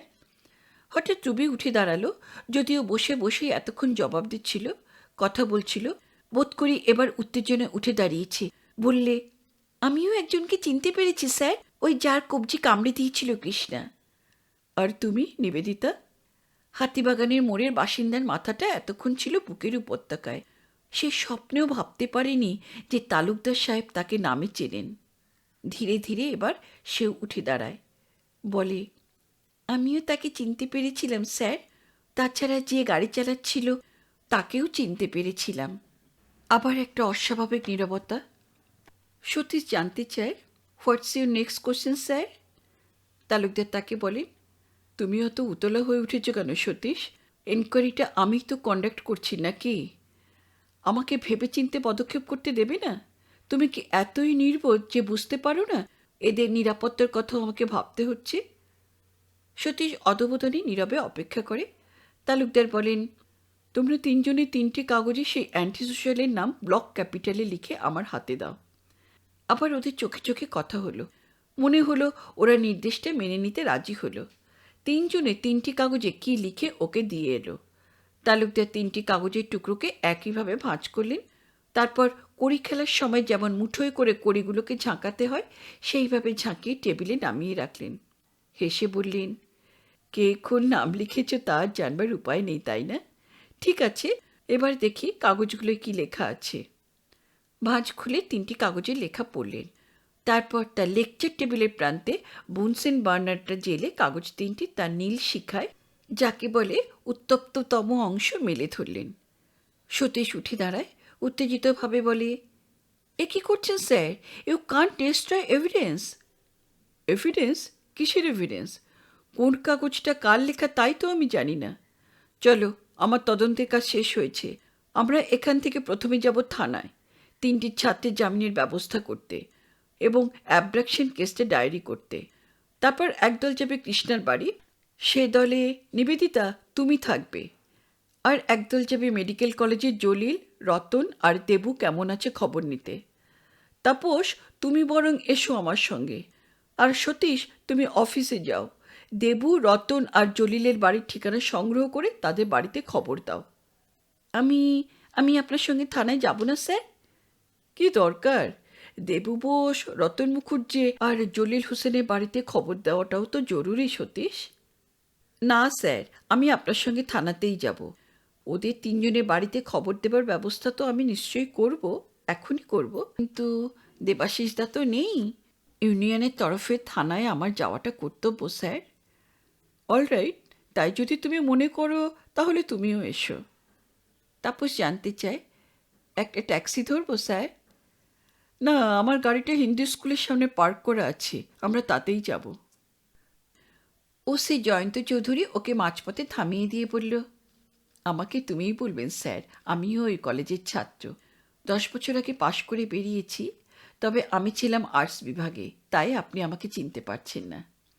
তালুকদার বললেন, তাহলে তো ব্যাপারটা সহজ হয়ে গেল। আমরা সবাই একই কলেজের। আমার সঙ্গে যে 2জন এসেছে এরা 2 ছাত্র নেতা।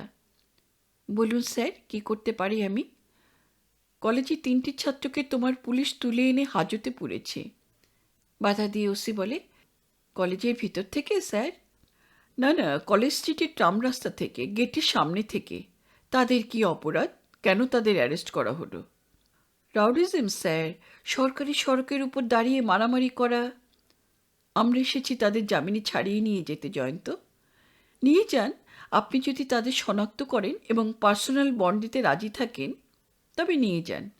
কিন্তু একটা কথা, পার্সোনাল বন্ডে তাদের মাত্র 24 ঘন্টার জন্য হাজতের বাইরে রাখতে পারবেন। কাল সকাল 10টার সময় একজন ফার্স্ট ক্লাস ম্যাজিস্ট্রেটের কাছে পুনরায় ওদের জামিন নিতে হবে। সেখানে আমি নিজে উপস্থিত থাকব। জামিন নেবার জন্য কোথায় যেতে হবে তাও আমি বলে দেব। তালুকদার বললেন, জয়ন্ত, একটা কথা আমাকে বুঝিয়ে বলো তো, এটাই কি তোমার কাছে কলকাতা শহর প্রত্যাশা করে? কলেজের একটি মেয়েকে সর্বসমক্ষে কয়েকজন অ্যান্টি সোশ্যাল অপহরণ করে নিয়ে গেল, আর তুমি তোমার কর্তব্য শেষ করলে কলেজের কয়েকটি নিরীহ ছেলেকে গ্রেফতার করে, যারা নিরুপায় হয়ে মাঝ সড়কে আর্তনাদ করছিল অথবা পরস্পরের সঙ্গে ঝগড়া মারামারি করছিল। জয়ন্ত নড়ে চড়ে বসল, বলল, অ্যাবডাকশনের কথাটা আমিও শুনেছি স্যার, বাট ইটস জাস্ট হিয়ারসে, শোনা কথা। কেউ থানায় এসে লিখিত এজাহার দেয়নি যে কলেজের একটি মেয়েকে সর্বসমক্ষে অ্যাবডাক্ট করা হয়েছে। তালুকদার রুখে ওঠেন, কী বলছো জয়ন্ত? তাহলে কি এটাই হয়েছে যে কোনো একজন এসে থানায় লিখিত এজাহার দিয়ে গেছিল যে পটল, বাবু আর রহিম রাস্তায় মারামারি করছিল অথবা পুলিশের নিষ্ক্রিয়তায় আর্তনাদ করছিল? জয়ন্ত নীরব রইল। একটু পরে বলল, ইজ দ্যাট অল স্যার? আপনি ওই 3জনকে জামিনে খালাস করিয়ে নিয়ে যেতে চান পার্সোনাল বন্ডে, তাই তো? হ্যাঁ, সেটা তো বটেই, কিন্তু সেখানেই শেষ নয়। ওই সঙ্গে আমি এফআইআর লিখে যেতে চাই ওই অ্যাবডাকশন কেসটার। কলেজের গেট থেকে কলেজের একটি ছাত্রীকে তার ইচ্ছার বিরুদ্ধে জোর করে একটা অ্যাম্বাসাডার গাড়িতে তুলে নিয়ে গেছে কয়েকজন অ্যান্টিসোশ্যাল। আপনি কি প্রত্যক্ষদর্শী স্যার? না, তবে তিনটি প্রত্যক্ষদর্শী আমার কাছে স্বীকার করেছে। তাদের সঙ্গে করে আনলেন না কেন স্যার? প্রয়োজন বোধ করিনি। আমি তো শুধু এসেছি এফআইআর লজ করতে। যারা প্রত্যক্ষদর্শী তাদের নাম ঠিকানা জানাবো আমি। যদি তুমি মনে করো ট্যাক্স পেয়ারদের স্বার্থে তোমার এনকোয়ারি করা উচিত, তাহলে তুমি গিয়ে তাদের এজাহার নেবে। যে মেয়েটি অ্যাবডাক্টেড হয়েছে তার নাম কি? কৃষ্ণা সেন, 3rd ইয়ারের স্টুডেন্ট, হাতিবাগানের কাছে থাকে।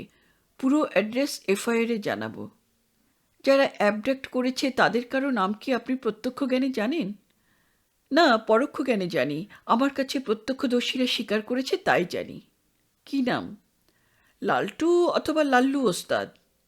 জয়ন্ত টেবিলের উপর একটা কাগজ চাপা নিয়ে অহেতুক কিছুক্ষণ নাড়াচাড়া করল। তারপর বলল, এক্সকিউজ মি স্যার, এটা কি পজিটিভ অ্যাকুইজিশন হলো? গোটা নামটা বলতে পারছেন না, উপাধিটা জানেন না, এমনকি নামটাও জানেন না ভালো করে। তালুকদার সাহেব সামনের দিকে ঝুঁকে পড়ে বলেন, কোনো মফস্বল কলেজের পাস কোর্সে পাশ করা গ্র্যাজুয়েট হলে তোমার অভিযোগটা ধোপে টিকত জয়ন্ত, কিন্তু তুমি যে কলেজের ছাত্র তাতে আমি আশা করেছিলাম এটাই যথেষ্ট ক্লু। আমি আশা করেছিলাম তুমি তোমার এলাকার অ্যান্টিসোশ্যালদের চেনো। এনিওয়ে, তুমি যদি সন্দেহজনক এই পাড়ার কয়েকটি অ্যান্টিসোশ্যালকে অ্যারেস্ট করতে পারো, তাহলে আইডেন্টিফিকেশন প্যারেডে আমার 2টি ছাত্রী এবং একটি ছাত্র অপরাধীকে চিহ্নিত করে দেবে। তখন জানা যাবে তার প্রকৃত নামটা কি। আমি তো এখানে কোনো লোকের নামে পজিটিভ অ্যাকুইজিশন করতে আসিনি। এসেছি একটা অভিযোগ জানাতে। একটা অপরাধ সংগঠিত হয়েছে সেই তথ্য লিপিবদ্ধ করতে। বাকি কাজ তোমার জয়ন্ত। জয়ন্ত তবু ইতস্তত করে বললে, আপনি কি এফআইআরে ওই লালটু বিশ্বাসের নামটা উল্লেখ করতে চান স্যার? বিশ্বাস? লালটু বিশ্বাস? ওসি মনে মনে জিহ্বা দংশন করল কিনা তা দেখতে পেলেন না, কিন্তু তার সামলে নেবার ব্যর্থ প্রয়াসটা অনুভব করলেন। ওসি বললে, আপনিই তো বললেন লালটু না কি যেন বিশ্বাস। না, বিশ্বাস উপাধিটা আমি বলিনি জয়ন্ত, তবে এফআইআরে লিখব আমি। আমার বিশ্বাস ওর উপাধিটা এতক্ষণে জানা গেছে। ঠিক ওই সময় টেলিফোনটা বেজে ওঠায় বিড়ম্বনার হাত থেকে রেহাই পেল জয়ন্ত। তুলে নিয়ে আত্মঘোষণা করল, তারপর একতরফা অনেকগুলি কথা বলে গেল। তালুকদার সাহেব প্রথম দিকে খেয়াল করেননি। ওর মনে হচ্ছিল জয়ন্তর কোনো উপরওয়ালা পুলিশ অফিসার কথা বলছেন, কারণ প্রায় প্রতিবাক্যের শেষেই জয়ন্ত স্যার বলছিল।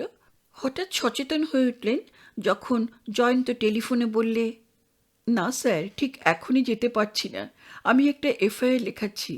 আগে হ্যাঁ, ওই কলেজের কেসটা নিয়েই। Yes sir. হ্যাঁ স্যার, কলেজের একজন প্রফেসর এসেছেন স্যার। হ্যাঁ, ওদের জামিনে ছাড়িয়ে নিতে স্যার। তারপর অনেকক্ষণ কি যেন শুনে গেল। শেষে টেলিফোনের মাউথপিসে হাত চাপা দিয়ে প্রফেসর তালুকদারকে প্রশ্ন করে, মহিমবাবু লাইনে আছেন। আপনি কি স্যার ওর সঙ্গে এই কেস নিয়ে কথা বলতে চান? তালুকদার জানতে চান, মহিমবাবুটি কে? তাপস ওর কর্ণমূলে বলল, Mahim Haldar sir, Mahim Haldar, standing MLA. Talukdar হাতটা বাড়িয়ে দিলেন। জয়ন্ত টেলিফোনে ও প্রান্তবাসীকে বললে, নিন স্যার, এবার প্রফেসর তালুকদারের সঙ্গে কথা বলুন। ওর হাত থেকে রিসিভারটা নিয়ে তালুকদার বলেন, নমস্কার, তালুকদার বলছি। নমস্কার নমস্কার, কিন্তু এসব কি হচ্ছে প্রফেসর তালুকদার? আপনাদের কলেজটা যে অ্যান্টি সোশ্যালদের একটা আড্ডা হয়ে উঠছে। তালুকদার হেসে বলেন, বলছেন, কিন্তু ঘটনাটা ঘটেছে কলেজ ক্যাম্পাসের বাইরে এবং অপরাধী কলেজের ছাত্র নয়। না না, অপরাধটা কে করেছে তা এখনই বলা যাচ্ছে না, কিন্তু জয়ন্ত যে বলল 3-3টে ছেলেকে রাউডিজমের জন্য ধরে এনেছে। আগে না, আমি সে কেসটার কথা বলছি না, আমি বলছিলাম অ্যাবডাকশন কেসটার কথা। অ্যাবডাকশন? গুড হেভেন্স, অ্যাবডাকশন হলো কখন? কে? কোথায়? আপনি বরং ওসির সঙ্গেই কথা বলুন। যন্ত্রটা উনি হস্তান্তরিত করেন।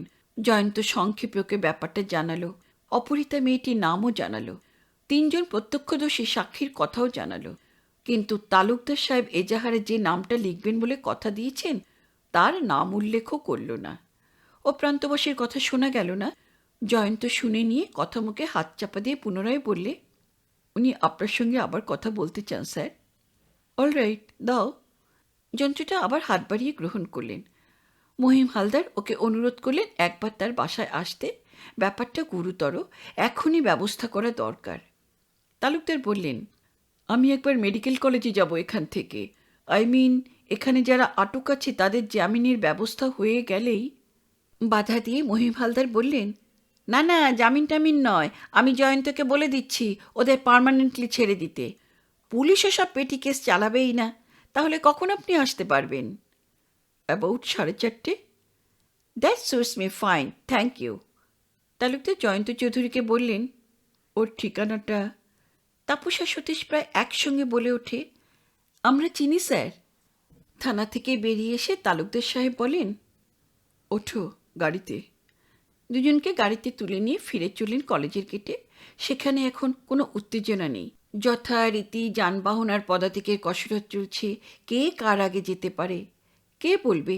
3-4 ঘন্টা আগে এই রাস্তায় একটা বোমা বিস্ফোরণ হয়েছে, একটি যুবক ছুরিকাহত হয়েছে, আর একটি তরুণীর আর্ত কণ্ঠস্বরে ট্রাম রাস্তা মুখর হয়ে উঠেছিল। সর্বসম্মুখে টানতে টানতে দুঃশাসনের দল তাকে টেনে নিয়ে গেছে মরণাতীত যন্ত্রণার নরকে। কলেজ গেটের কাছে এসে উনি গাড়িটা কার্ভ ঘেঁষে দাঁড় করালেন। বললেন, আমি এবার একবার মেডিকেল কলেজে যাব, তা তোমরা কে কী করবে? সতীশ বলে, এখন তো ভিজিটিং আওয়ার নয় স্যার, আপনাকে যেতে দেবে? দেবে দেবে, ওখানকার 2-1টি ডাক্তার আমার ছাত্র। সতীশ, তুমি বরং এখানে নেমে যাও, খোঁজ নিয়ে দেখো তো জোয়ারদার এসেছে কিনা। এসে থাকলে তাকে আপ টু ডেট খবরটা জানাও। আর প্রিন্সিপাল সাহেবকেও জানিয়ে দিও যে ছাত্র 3জন হাজত থেকে ছাড়া পেয়ে গেছে। না না, জামিনই নয়। স্যারকে বলো পুলিশ আর তাদের বিরুদ্ধে কেস চালাবে না, কেমন? সতীশ গাড়ি থেকে নেমে গেল।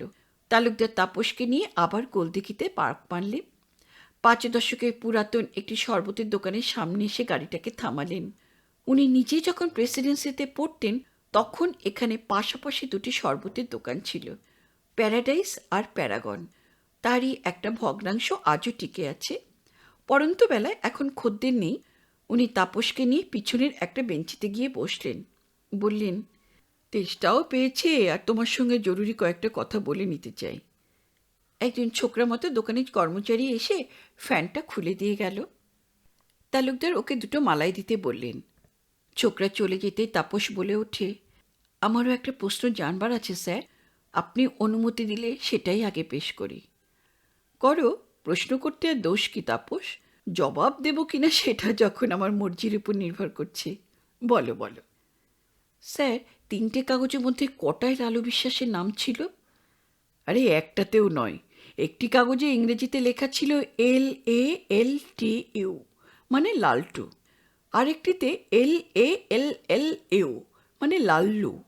আর 3য় কাগজে নাম জানি না, তবে এ অঞ্চলে কুখ্যাত অ্যান্টি সোশ্যাল, দেখলে চিনতে পারবো।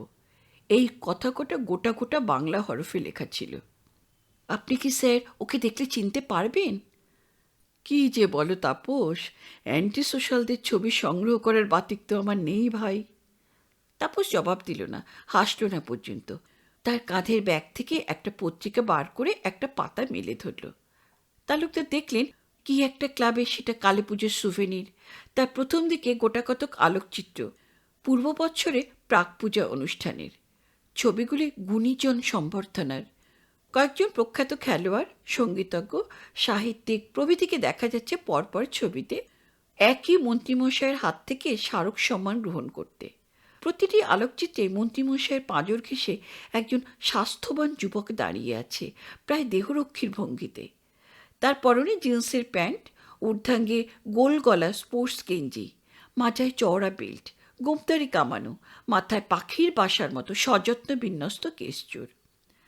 তাপস তার তর্জনীটা ওই ছেলেটির বুকের উপর চেপে ধরে বললে, এই হচ্ছে স্যার লালটু বিশ্বাস। দোকানের ছেলেটি 2 গ্লাস শরবত হাতে এগিয়ে আসছিল।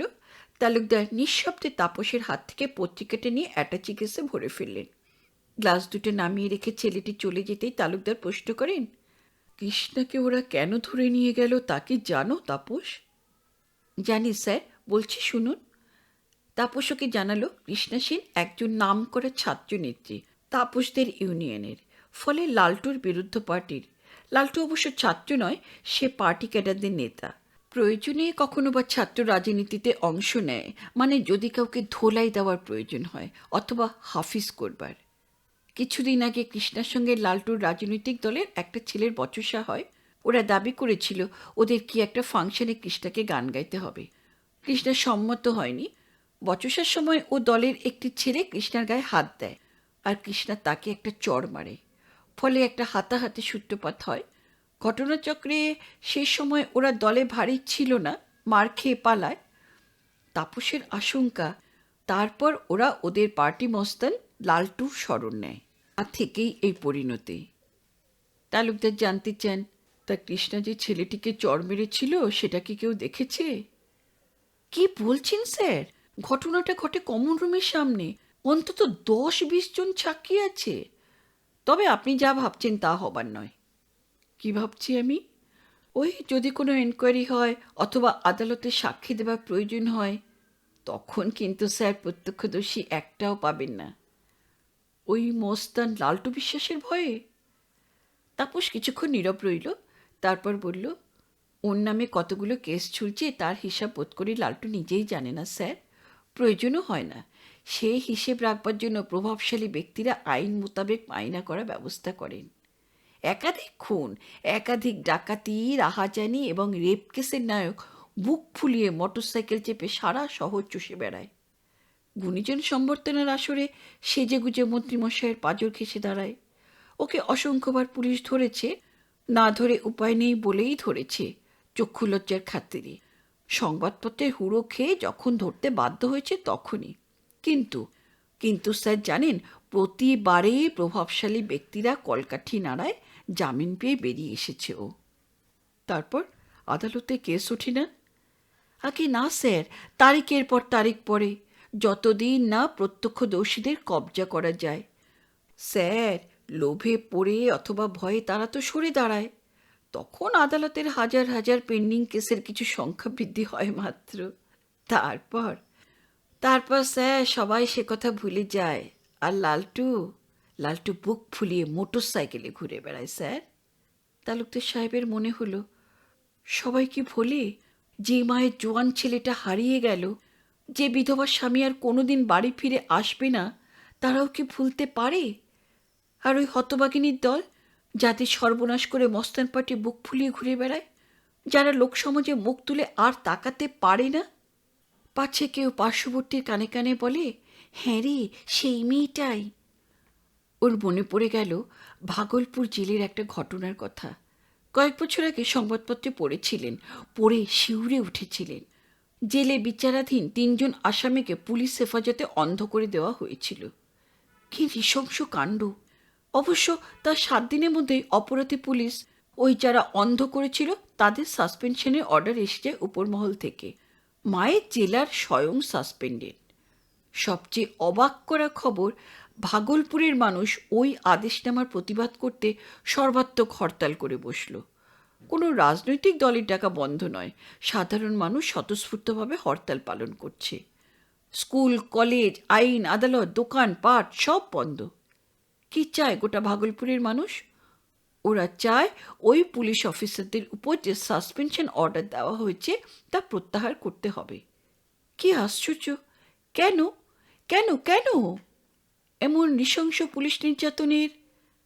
সাংবাদিক তদন্ত করে জানালেন, বিচারাধীন আসামিদের প্রত্যেকের নামে 10-20টা খুন আর ডাকাতির কেস ঝুলছিল। একজন 20, 30, 40টা রেপ কেসের আসামি। বিশ্বাস করা কঠিন, তাই না? একটা মানুষ অভাবের তাড়নায় 20 বার ডাকাতের দলে নাম লেখাতে পারে, কিন্তু 20 বার বলাৎকারের বিভৎসতায় গা ভাসানোর বিলাস হয় কেমন করে? খোঁজ নিয়ে দেখো ওদের ঘরে শয্যাসঙ্গিনী আছে, অথবা যারা অর্থের বিনিময়ে দেহদান করে তাদের সঙ্গে ওদের আঁতাত আছে। কিন্তু না, তাতে ওদের তৃপ্তি হয় না। রমণীর আর্তনাদেই ওদের পৈশাচিক তৃপ্তি। বিভৎস ওদের রুচি। যাকে বলাৎকার করবে তার স্বামী, সন্তান অথবা সহোদরকে পিঠ মোড়া করে থামের সঙ্গে বেঁধে রাখবে চোখের সামনে। তবেই না মজা। সাংবাদিক অনুসন্ধান করে জেনেছিলেন, ওই 3 জন কুখ্যাত সমাজবিরোধী 10-12 বছর ধরে ভাগলপুরে তাদের অত্যাচার চালিয়ে যাচ্ছে। বিত্তবানেরা, ব্যবসায়ীরা মাস মাস ওদের তোলা দিয়ে যায়, অর্থাৎ মাসিক চাঁদা। বিনিময়ে এরা প্রতিশ্রুতি দেয় ওদের গদিতে, বাড়িতে বা দোকানে এরা ডাকাতি করবে না, ওদের স্ত্রী, কন্যা, পুত্রবধূদের তুলে নিয়ে যাবে না। এই ব্যবস্থা দীর্ঘদিন ধরে সবাই মেনে চলতে বাধ্য হয়েছিল অপ্রতিবাদে। পুলিশের কিচ্ছু করবার ছিল না। হেতুটা সহজবোধ্য। ওই 3 জন কুখ্যাত সমাজবিরোধী ছিল এমন লোকের পোষা গুন্ডা যারা ধরাছোঁয়ার বাইরে। তারা শাসক সম্প্রদায়ের চূড়ামণি, এমএলএ, এমপি, মন্ত্রী, মায়ে মুখ্যমন্ত্রী পর্যন্ত। শাসক সম্প্রদায়ের ক্ষমতা দখলের লড়াই ভাগাড়ে তারা শকুনির মতো টানাটানি ছেঁড়াছিঁড়ি করে। এই তথাকথিত দেশসেবক গুন্ডাদের পৃষ্ঠপোষকতাতেই অপরাধজীবীরা জীবনযাত্রা নির্বাহ করে। হ্যাঁ, এরা অপরাধজীবী, নিরুপায় পুলিশের জ্ঞাতসারে অথবা সহযোগী পুলিশের। কখনো কখনো অপরাধজীবীরা হাতে নাতে ধরা পড়েছে, কিন্তু তৎক্ষণাৎ প্রভাবশালী দেশসেবকরা হুমড়ি খেয়ে পড়েছেন। ওরা তখন জামিনে ছাড়া পেয়ে গেছে। জনশ্রুতি, ভাগলপুরের জেলার ছিলেন ভিন্ন জাতের পুলিশ অফিসার। লোভে লালায়িত হওয়া অথবা ভয়ে কুঁকড়ে যাওয়া তার স্বভাব বিরুদ্ধ। কিন্তু কিচ্ছু করবার নেই। অন্তর্দ্বন্দ্বে ক্ষতবিক্ষত জেলার সাহেব নাকি একবার ক্ষেপে উঠে এদের একজনকে বলেছিলেন, তোকে মেরে এই জেলের ভিতরে পুঁতে ফেলবো শয়তান। লোকটা ভাগলপুরে দেহাতি খিস্তি মিশিয়ে জবাবে বলেছিল, সেটা তোর হিম্মাতে কুলাবে না রে পুলিশের বাচ্চা। আরে শোন শোন, জেলের ভিতর আমার মত মানে তোর জরুগরু ফত। তোকে ফাঁসি কাঠ থেকে না ঝুলিয়ে থামবে না তো ঠাকুর সাহেব। না কি বলিস রে ভাগলু ভাইয়া? ওর বাপের সাথে ঠাকুর সাহেবের আরেকজন পোষা কুত্তা ভগলু অট্টহাসে ফেটে পড়েছিল। বলেছিল, তাও শুনলে রে জেলা সাহেব, তোকরা হিসাব है न कि मेरा 19-40 केस हो चुका। अब শুন, অর্থাৎ শোন রে জেলার সাহেব, তুই তো জানিস আমার নামে 39টা রেপ কেস আছে, তাই না? লেকিন তুই যেটা জানিস না সেটা শুনে রাখ। 40 বারের জন্য কোনো মনপসন্দকে চুনাও করে রেখেছি। বড়ি খুবসুরত। উমর কিতনা ভাইলে রে জেলার সাহেব? 18 বা 20? দাঁতে দাঁত দিয়ে জেলার বলেছিলেন, কার কথা বলছিস? আরে তেরি লড়কে কে, কলেজ में से पढ़ते हैं ना। দুরন্ত ক্রোধে স্থান ত্যাগ করেছিলেন জেলার সাহেব। ওরা 3 জন অট্টহাস্য করে উঠেছিল তার পলায়নের ভঙ্গিটায়, কিন্তু ওরা ঠিক বুঝতে পারেনি জেলার পালিয়ে যাননি আদৌ। মন স্থির করেছেন ততক্ষণে, বুঝতে পেরেছেন এছাড়া তার ফুলের মতো নিষ্পাপ আত্মজাত ধর্মরক্ষা করা অসম্ভব। হ্যাঁ, কলেজেই পড়ে, ভাগলপুর কলেজে। শুভশ্যাম লেডিস সাইকেলে চেপে ভাগলপুর কলেজে যেতে হয় তাকে। ক্যাবিনেট মন্ত্রীর প্রভাবে ওই 3টে নরপিচাস জামিনে খালাস পাবেই, আর তখন তারা প্রতিশোধ নেবে নির্ঘাত। মেয়েটিকে মাঝপথ থেকে তুলে নেওয়া ওদের কাছে ছেলে খেলা। 39 से 40 কা ফারাক। জেলারকে মদত দিতে এগিয়ে এলো আরও 5-7 জন পুলিশ। তারাও নানান কারণে অন্তর্দ্বন্দ্বে জ্বলছিল। প্রতিশোধ স্পৃহায় তারাও ছিল আগ্নেয়গিরি। 3টে আসামি জেলের ভিতর অন্ধ হয়ে গেল। না, জেলার সাহেবের উপর থেকে সাসপেনশন অর্ডার প্রত্যাহার করা হয়েছিল কিনা তার জানেন না তালুকদার সাহেব, কিন্তু এইটুকু জানেন তার ওই বেআইনি কাজটা 100% সমর্থন পেয়েছিল ভাগলপুরবাসীদের কাছ থেকে। না, এবারও হিসাবে ভুল হলো। 100% নয়, কয়েকজন উচ্চকোটির ষড়যন্ত্রী মশাই ক্ষুব্ধ হয়েছিলেন। ওই অপরাধ ব্যবসায়ীরা ছিল কয়েকজন মুষ্টিমেয় রাজনীতি ব্যবসায়ীর পোষা গুন্ডা। কিন্তু ক্ষমতার চূড়ায় অধিষ্ঠিত ওই মন্ত্রী মশাইদেরও কিচ্ছু করবার ছিল না। অবিমৃষ্যকারী জেলারেকে স্পর্শ করলে আগামী চুনাবের সময় গোটা ভাগলপুর অঞ্চলের কয়েক লক্ষ ভোট হারাতে হবে। জেলার সাহেব বদলি হয়ে গিয়েছিলেন নিশ্চয়ই, ঠিক জানেন না, কিন্তু এটুকু আন্দাজ করতে অসুবিধা হয় না তার সেই অষ্টাদশী আত্মজা একদিন কলেজ থেকে পাশ করে বেরিয়েছিল। 2 হাতে মেহেদির ছাপ নিয়ে একদিন ছাদনার তলায় অবাক চোখে তাকিয়ে দেখেছিল তার দুলহানের দিকে। এতদিনে বোধ করি সে সোনার চাঁদ খোকার মা। কৃষ্ণার কি সে সৌভাগ্য হবে?